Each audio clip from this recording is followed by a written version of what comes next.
Halo, selamat siang all viewers dimanapun berada. Hari ini 18 Agustus, sehari setelah hari peringatan kemerdekaan Republik Indonesia yang ke-75 tahun.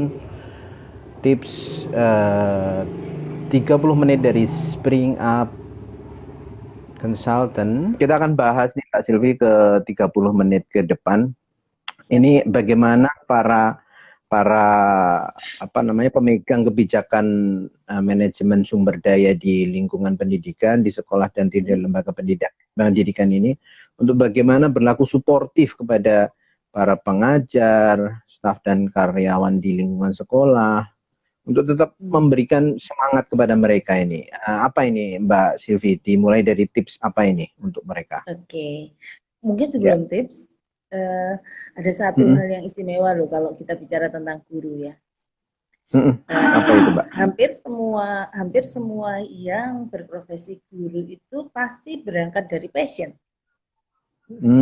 Beda dong Hmm. sama yang lain. Kadang-kadang kan eh, guru, apa ya, dokter dan lain sebagainya itu lebih banyak orang-orang yang memang memiliki passion di situ ya. Dan kadang-kadang passion Oke. itu tumbuhnya luar biasa derasnya. Bahkan ada yang tidak hanya dari munculnya dari pengalaman langsung, misalnya itu Mm-mm. dari orang tuanya dan lain sebagainya. Nah ini Mm-mm. sebuah kekuatan yang luar biasa. Sekali lagi, passion Mm-mm. itu kan dari daya dorong orang untuk bergerak ya. Jadi Ya. eh, itu istimewanya hampir semua guru lah. Hampir semua guru itu memiliki passion yang tinggi terhadap pekerjaannya. Mm-mm. Dan Mm-mm. itu Mm-mm. tidak saya temui di misalnya kalau ada yang sales, jadi yang lain gitu ya, jadi CS gitu ya, atau guru ini Tapi passionnya bukan luar berarti biasa. tapi bukan berarti teman-teman non guru tidak punya passion, bukan berarti begitu Oh ya no no Mbak no, Sylvia? maksud saya Mm-mm. hampir semua yang menjadi guru itu Mm-mm. selalu berangkat dari passion yang tinggi, Berangkat dari bukan passion. Oke. karena dia kesasar ya kan, banyak yang kesasar tuh, ada beberapa yang ya wes lah jadi misalnya jadi psikolog gitu ya, ya wes apa meneh Mm. piye meneh ketemunya di psikolog di HRD gitu, agak berbeda ya. Guru ini Kalau saya luar pengen biasa. jadi gubernur DIY tapi nggak bisa kayaknya Mbak. Itu passionnya ya. Luar biasa, passion itu dreamsnya kali ya, dreamsnya. Baik, nah Mm. dari situ sebetulnya manajer di lembaga atau institusi pendidikan ya, itu sudah mempunyai modal yang bagus kan, karena Mm-mm. yang dia Mm-mm. hadapi adalah orang-orang yang memiliki pekerjaan berdasarkan passion. Nah, Mm. permasalahannya passion ini kadang kurang kalau saya terlibat di dalam seleksi ya kan, di Spring Up sering toh menyeleksi beberapa guru untuk lembaga pendidikan swasta ya biasanya. Swasta itu kalau negeri kan dia punya seleksi sendiri. Itu Mm. seringkali kurang dibarengi dengan daya tahan kerja dan daya juang kerja yang memadai. Nah, pada titik inilah apa namanya, eh, lubang yang harus diisi oleh manajemen, karena Mm. orang mempunyai passion ya, dia sudah punya modal yang bagus, tetapi menjadi tidak terlalu awet di dalam menggunakan passion itu pada saat daya tahan dan daya juang kerjanya tidak terlalu tinggi. Nah inilah yang harus dimainkan pada teman-teman yang saat ini menjadi manajer pengelola institusi pendidikan ya, terutama di era pandemi seperti ini ya. Saya lagi nyelesain tulisan yang nanti mau saya coba kirimkan di surat kabar mengenai pendidikan di masa pandemi juga. Dan itu tantangannya yang paling besar Mm. pada guru ya. Mm-mm. Kalau Mm-mm. apa namanya, tidak di tidak memiliki sistem yang baik di dalam mendukung semangat kerjanya. Nah, ini patah atau seringkali menjadi patah semangat ya di tengah jalan, itu kan Mm-mm. karena proses ini. Uh, di di balik dari keberuntungan mempunyai passion, ada satu hal yang menjadi kelemahan, titik lemah dari institusi pendidikan. Kalau di institusi lain seperti perusahaan, organisasi lain, itu memiliki manajemen penilaian karya yang bagus, ya kan? Mm. yang Ya. berbasis kepada aktivitas, berbasis kepada outcomes, berbasis kepada bagaimana hasil kinerja itu dilihat. Nah, kebetulan sampai detik ini dari pengalaman kami sebagai konsultan di beberapa lembaga pendidikan, itu justru pada saat kita masuk di lembaga yang disebut sebagai institusi pendidikan itu, penilaian karya, manajemen penilaian karyanya tidak terlalu baik atau kurang dikerjakan di situ, kurang menjadi lubang yang cukup besar. Padahal ini kan luar biasa. Bagaimana seorang bisa mempunyai passion sebagai modal dasar tadi menjadi awet, menjadi lebih tahan lama di dalam menggunakan semangatnya, itu kan karena dia ada harapan yang dimunculkan oleh manajemen sebagai proses reinforcement. Itu kan apa namanya prinsip yang ada di penilaian karya ya, penilaian kinerja ya. Nah, ini yang kurang, dan bahkan tidak hanya di pendidikan dasar PAUD mungkin ya, AUD menengah dasar menengah, tetapi bahkan di pendidikan tinggi. Kayak dosen-dosen itu kan penilaian karyanya nggak terlalu sejelas kalau kita berada di organisasi. KPI misalnya, Key Performance Indicator-nya apa, itu kan tak nampak di dalam pendidikan di dalam organisasi semacam institusi pendidikan itu. Apa KPI-nya guru? Nah, masang KPI-nya juga belum tentu tepat karena masang KPI-nya membuat dia menjadi mengejar nilai anak-anaknya jadi ya. Padahal proses pendidikan itu learning outcomes itu bukan nilai itu kan konsekuensi. Jadi learning outcomes itu kan ada di dalam ya, jadi produknya mempunyai karakteristik seperti apa, itu kan lebih ke arah itu ya. Ini yang rasa-rasanya sering kali kita melihat ya, karena ada di luar, kita menggunakan pemandangan dari luar tidak terlalu detail, melihat mengapa di sekolah itu kadang-kadang guru kemudian mengerjakan passionnya tadi tidak seperti yang ya kita harapkan. Orang yang punya passion tinggi itu kan luar biasa yang ngajarnya. Ternyata itu kita tetap harus mempunyai sebuah pengelolaan terhadap bentuknya bisa reinforcement ya, bisa penghargaan, bisa reward, bisa macam-macam yang itu dikaitkan dengan pencapaian kinerja mereka atau teman-teman dari guru. Belum lagi kemudian kalau di dalam institusi pendidikan itu kan kita kenal ada tendik, ada staf akademiknya ya, ada guru, ada pegawai administrasi lah kalau kita orang awam menyebutnya seperti itu. Nah, gap antara si administrator dengan guru ini kan luar biasa besar juga, gitu. Tanpa ada semacam sistem ya, semacam pelumas ya. Pelumas itu bisa jadi sebuah sistem kan, sebuah sistem yang menyatakan KPI-mu sampai di sini, KPI guru sampai di sini, dan ini bisa dikerjakan begini, ini bisa dikerjakan seperti ini. Mengapa kok kamu harus masuk dengan jam per jam? Mengapa kalau guru tidak? Karena guru mungkin pekerjaannya sebagian besar dikerjakan di rumah dengan ngoreksi dan lain sebagainya, menyiapkan materi dan lain sebagainya. Sementara staf administrasi kan tidak. Nah, ini kecemburuannya kan sangat tinggi ini, dan itu membuat situasi dalam organisasi institusi pendidikan menjadi tidak juga sehat. Nah, ini kunci utamanya justru pada apa yang kita sebut sebagai manajemen penilaian kinerja atau karya, yang jarang sekali diterapkan di lembaga pendidikan. Ya, nenggone sekolahku yang penting gurune mulang, absen kayak gitu ya. Itu kan kalau orang nggak punya passion, wow, apalagi tuh. Untungnya mereka punya passion yang tinggi. Sehingga dengan passion yang tinggi ini, mereka masih bisa menjalankan tugasnya dengan baik. Tapi kalau tidak, waduh, itu korbannya anak-anak yang kita investasikan di situ, gitu kan, anak-anak yang berinvestasi pendidikan atau waktunya di situ. Jadi itu kira-kira yang menurut saya perlu secara bijaksana kita lihat lagi apakah sudah ada model penilaian karya yang baik di dalam sebuah institusi pendidikan sebagai penyemangat gitu. Oke. Terutama masa-masa kayak gini nih Pak. Selain pengayaan itu kan misalnya pengayaan ya oke lah pelatihan ya dengan model daring dan lain sebagainya.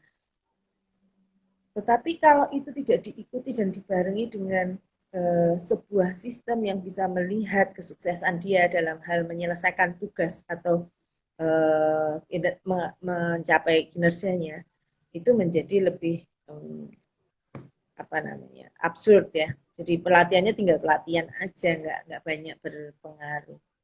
Kira-kira itu. Oke.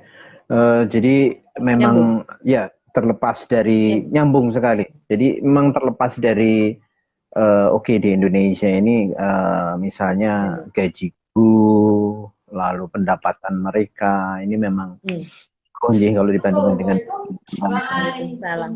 itu menghargai guru, mengatakan Mbak Silvi. Dan ini artinya juga challenge bagi gurunya sendiri dalam mempertahankan passion itu tadi, yang ujung-ujungnya juga pada saat dia ya tentunya sebagai manusia sewajarnya dia daya tahan kerja dia juga akan naik turun seiring dengan kehidupan keluarganya semacam itu. Dan apalagi terkait dengan sekarang ini pandemi yang sedang berjalan ini, di mana mereka dituntut untuk multitasking, terus bagaimana mereka harus mencoba teknologi baru gitu. Kan banyak sekali guru juga yang tidak, baru pertama kalinya mereka harus mengajar secara daring. Ini tentunya stressful sekali nih, sekali. Dan ini tidak dibarengi atau tadi dari paparan Pak Silvi, ternyata memang manajemen HRD di dunia pendidikan kita juga kurang maksimal dalam memberikan satu support begitu kepada para guru ini. Jadi kayaknya undung ini masalah guru sekarang ini dan kita. Terus lebih banyak kan kita kenal sebagai personalia ya Pak, belum masuk kepada human resource management ya. Sehingga kalau personalia itu kan sifatnya lebih kepada administratif ya di sekolah-sekolah itu. Kapan masuk, kemudian sudah naik berapa kali naik pangkat, so on and so forth. Jadi sementara kan orang bekerja itu tidak hanya itu ya, harus ada sesuatu yang dimainkan. Misalnya nggak usah berbicara mengenai talent pool, tetapi sebetulnya manajemen karya ini kan berbicara mengenai bagaimana kita memberikan reinforcement, pendorong ya dari luar ya, selain passion tadi. Reinforcement itu bisa jadi tidak harus dalam bentuk uang ya, tetapi berbagai macam kesempatan atau supaya nanti lebih bisa retain, lebih bisa semangatnya terjaga, itu mungkin bisa dilakukan dengan membuat model retainment itu karir ya. Jadi ini ada golongan sekian, kemudian apa yang mendapat apa golongan tersebut, kemudian tanpa ada yang disebut sebagai prestasi dan lain sebagainya dengan detail-detail yang jelas, sehingga tidak ada like dislike, tidak ada unsur subjektivitas. Dia atau si guru ini akan bertemu dengan sistem, bukan bertemu dengan penilaian yang hanya karena sebuah pernyataan suka saja. Di sistem inilah yang harus dibuat. Karena orang yang berhubungan dengan sistem itu menjadi lebih awet dan lebih bisa dikelola dibandingkan kalau kita bertemu dengan orang to orang, man to man-nya. Jadi itu yang harus didesain. Nah, terutama kalau kami sih, karena lebih banyak yang bisa kita lakukan di pendidikan yang pendidikan milik masyarakat ya, swasta ya. Jadi mulailah ayo misalnya lembaga PAUD ya, kok banyak sih turnovernya, kelihatan nggak kalau guru itu di pendidikan swasta itu, lembaga pendidikan swasta itu banyak turnover itu apa sih, keluar masuk ya. Nah diantaranya kan seperti itu. Jadi kadang-kadang merasa tidak memiliki atau kehabisan bahan bakar semangat di tengah jalan. Nah, ini yang harus dimainkan oleh manajemennya. Itu kira-kira ya, selain memang yang disebut, kalau saya dulu di kementerian sempat kerja jadi staf ahli di sana untuk mengerjakan kurikulum dan beberapa hal ya, membantu Pak Menteri membuat permen-permen. Nah, itu permen itu peraturan menteri, sorry. Itu yang saya alami ya, yang saya lihat ya. Sebagian besar itu aturan, tahu ya, aturan bukan manajemen. Jadi semacam ini aturannya begini, bukan sebuah tools ya, bukan mungkin itu bisa menjadi juklak ya, petunjuk pelaksanaan. Tetapi kan memainkan sebuah proses di dalam manajemen itu memerlukan sistem yang itu akan menjamin sebuah sustainability atau keberlanjutan dari semangat yang dia miliki. Nah, ini yang lemah di situ. Kalau di swasta bisa kita mainkan itu. Kalau di pendidikan di lembaga swasta kita mainkan. Kalau di negeri mungkin sudah punya juga sekarang beberapa keputusan kementerian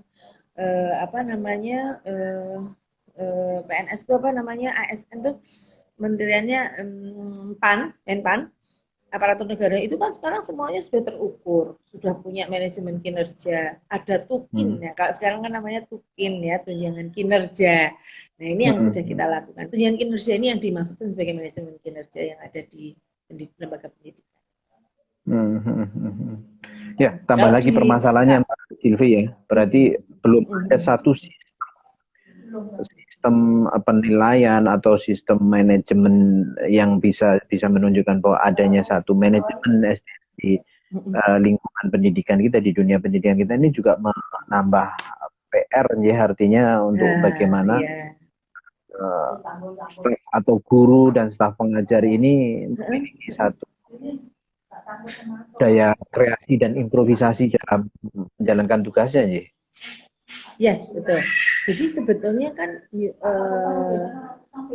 pengelolaan SDM itu sendiri itu kan tidak hanya di perusahaan ya. Bagaimana membuat sebuah penilaian yang inline dari visi sekolah tersebut. Saya tuh sering ya melihat visinya sekolah tuh bagus. Ini swasta ya, lembaga pendidikan swasta ya. Kebetulan kalau kita nyari sekolah untuk anak-anak itu loh, visinya sekolah itu bagus sekali, nilai budayanya juga bagus ya, sehingga kita wow, ini sekolah yang bagus untuk anak kita. Tapi begitu masuk, guru-gurunya itu mungkin kesentuh nilai itu aja enggak gitu, padahal kan gimana dia bisa mengajarkan ke anak kita kalau gurunya saja tidak kental dengan value itu. Nah, mengapa bisa demikian? Karena value perusahaan tersebut tidak dimasukkan di dalam KPI untuk menilai bagaimana sebuah, ya kan, bagaimana soft skills yang ada pada nilai-nilai luhur itu diterjemahkan dalam perilaku, tindakan-tindakan yang ada di KPI itu.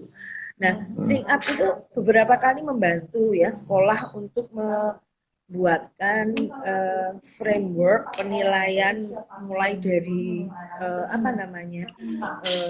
nilai luhur sebuah visi, misi, nilai luhur dari sebuah institusi kepada penilaian.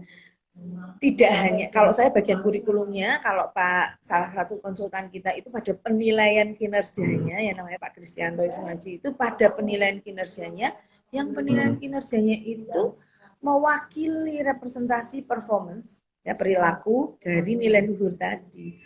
Nah, kalau gurunya tidak punya nilai luhur tersebut kan jadi hanya slogan itu. Nilai luhur itu dipasang di ini adalah pendidikan dengan karakter apa. Gurunya nggak punya kok, karena jangankan menjalankan itu atau mengajarkan itu, jadi sendiri belum ada. Padahal kalau disebut sebagai pendidikan karakter, saya sering menyingkat sebagai pendikar ya dulu kalau di dalam pendikar ini, pendidikan karakter ini, salah satu sumber dari pembelajaran yang paling besar adalah role model. Kalau role modelnya nggak ada kan pendidikan itu ya pendidikan karakter itu kan jadi lepas gitu. Jadi kita harus saling altruisme ya, menolong gitu ya. Tapi gurunya sendiri nggak pernah menolong mahasiswanya atau muridnya. Altruis itu luar biasa. Saya pernah membantu sekolah tinggi kesehatan di Jogja ya, yang itu menanamkan nilai altruisme luar biasa, memang luar biasa sekali. Jadi 6 bulan setelah proses kita membangun itu, saya datang ke sana itu, ada mahasiswa pakai baju seragam kan biasanya kalau stikers gitu. Terus datang, ya ibu tamu di sini ya. Iya, saya bilang gitu, mau mencari siapa gitu. Itu altruisme itu. Kalau di perguruan tinggi lain yang kalau psikes kan harus ada ya caring itu ya. Kalau perguruan tinggi lain belum tentu loh mahasiswa berani menegur tamu yang celinguan kan karena mungkin bangunannya habis direnovasi bingung ruang direkturnya yang mana gitu. Mungkin kelihatan ya wajah celinguan itu. Ibu bisa saya bantu, ibu tamu di sini ya. Ibu mencari siapa? Nggak semua tuh mahasiswa begitu, tapi itu dibangun ternyata dari role model dan ya memang desain kurikulum yang bagus. Nah, role model itu dari mana? Dari baik staf administrasi maupun akademik yang ada di lingkungan pendidikan tersebut dan itu ternilai di dalam KPI. Jadi itu menjadi sebuah hal yang luar biasa nantinya. Baik, Mbak Silvi. Tadi di awal Silvi menyampaikan dari pengalaman panjang Mbak Silvi sebagai psikolog, lalu juga keterlibatan Spring Up dalam banyak membantu lembaga-lembaga pendidikan dalam merumuskan sistem ketata kelolaan manajemen SDM-nya. Ini Mbak sebutkan sering menjumpai bahwa nilai-nilai luhur yang sudah dipancangkan tinggi oleh sekolahan ini ternyata tidak terimplementasikan bahkan di gurunya sendiri semacam itu. Nah, bagaimana kalau ini saran atau tips dari Mbak Silvi pada saat sekolah atau lembaga pendidikan itu sudah punya nilai-nilai luhur, ini starting point-nya kan berarti kepada guru dan staf pengajarnya untuk mengadopsi itu juga, Mbak Silvi. Itu bagaimana tahapannya Mbak Silvi untuk yang pertama memang nilai-nilai luhur dan visi ya, mimpi misi perusahaan ini harus terderivasi di dalam rencana strategis, ya kan? Dalam rencana strategis, karena rencana strategis itu pasti akan turun di dalam action plan-nya, ya, dalam rencana aksinya. Di rencana aksi itu akan muncul di dalam berbagai macam kebijakan dan prosedur. Salah satunya adalah prosedur penilaian kinerja karyawan. Terus juga prosedur untuk misalnya etika kerja dan lain sebagainya itu ya biasanya yang kita rancang gitu. Tapi memainkan semangat itu biasanya kita mendekati melalui manajemen kinerja atau performance management yang isinya mulai dari appraisalnya, penilaian karyanya, tertuang di dalam KPI-nya, kemudian mungkin kalau ada lembaga pendidikan yang memiliki scorecard, why not? Salah satu pendidikan tinggi di Jogja ini, saya sebut aja ya, Universitas Amikom, itu kan salah satu dari namanya apa? Klien kami ya. Mereka sudah berani membuat balance scorecard untuk untuk dosen dan karyawannya dan stafnya. Itu luar biasa. Jadi dosen tahu saya ini saat ini ada di skor berapa dari penilaian kinerja saya. Dan itu belum tentu ya semua lembaga pendidikan bahkan mempunyai KPI saja udah bagus gitu ya.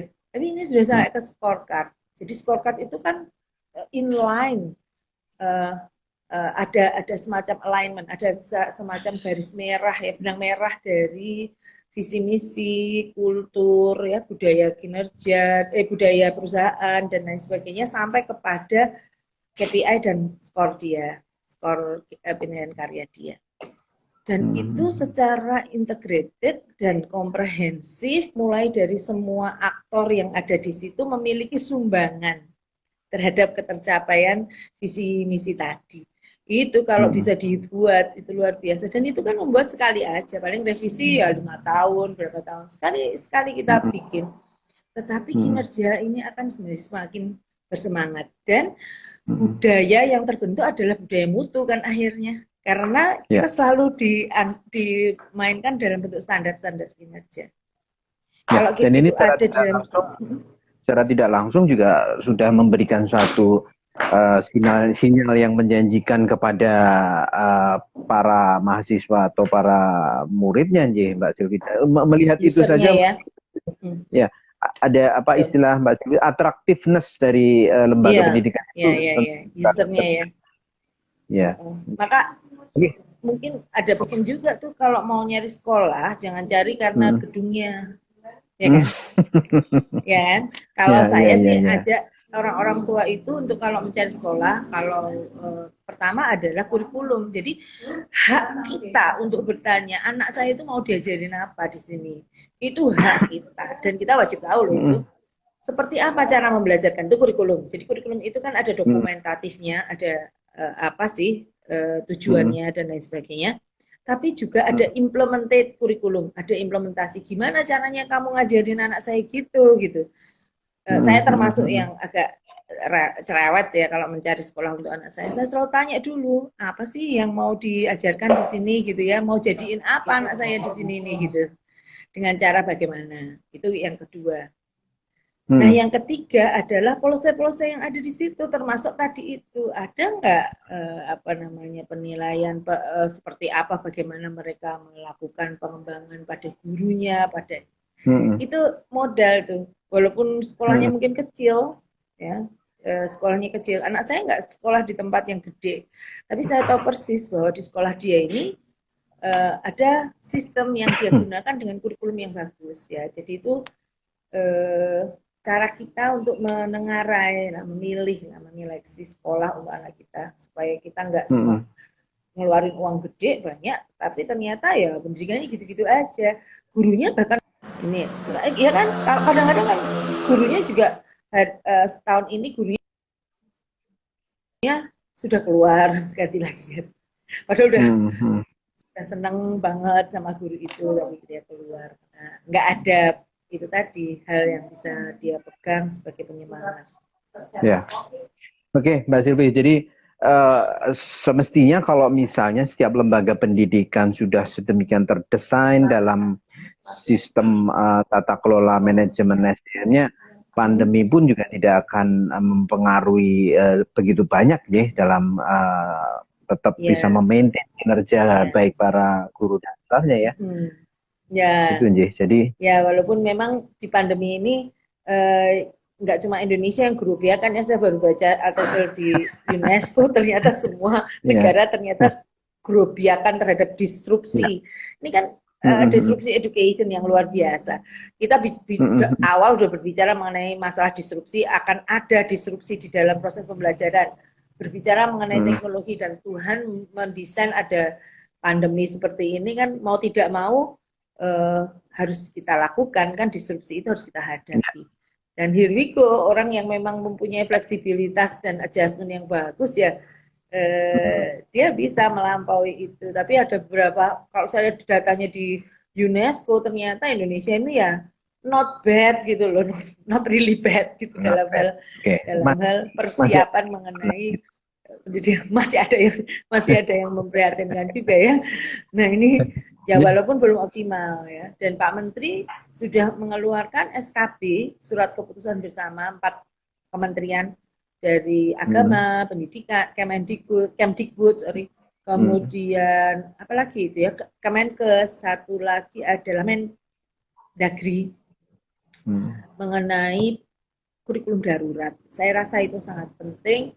Hampir semua negara sekarang menerapkan kurikulum darurat, di mana yang dikembangkan itu lebih kepada soft skills, bukan lagi kepada materi, tetapi learning outcomes yang bentuknya dalam bentuk soft skill. Dan ini jauh lebih penting buat anak-anak kita. Oke, Mbak Silvi, 31 menit. Wah, ini dapat bonus 1 menit dari Mbak Silvi. Dalam tips-tips untuk manajemen HRD di dunia pendidikan selama pandemi ini, apa saja yang bisa dilakukan. Dan apabila nanti ada pertanyaan-pertanyaan lebih lanjut, nanti bisa DM atau ke 027428372251 atau di bio nanti ada nomor WA-nya juga. Hubungi Spearing Up Consultant, siap membantu untuk merancang lah manajemen HRD di lingkungan dunia pendidikan yang sekarang ini sedang mengalami suatu revolusi karena sebuah virus.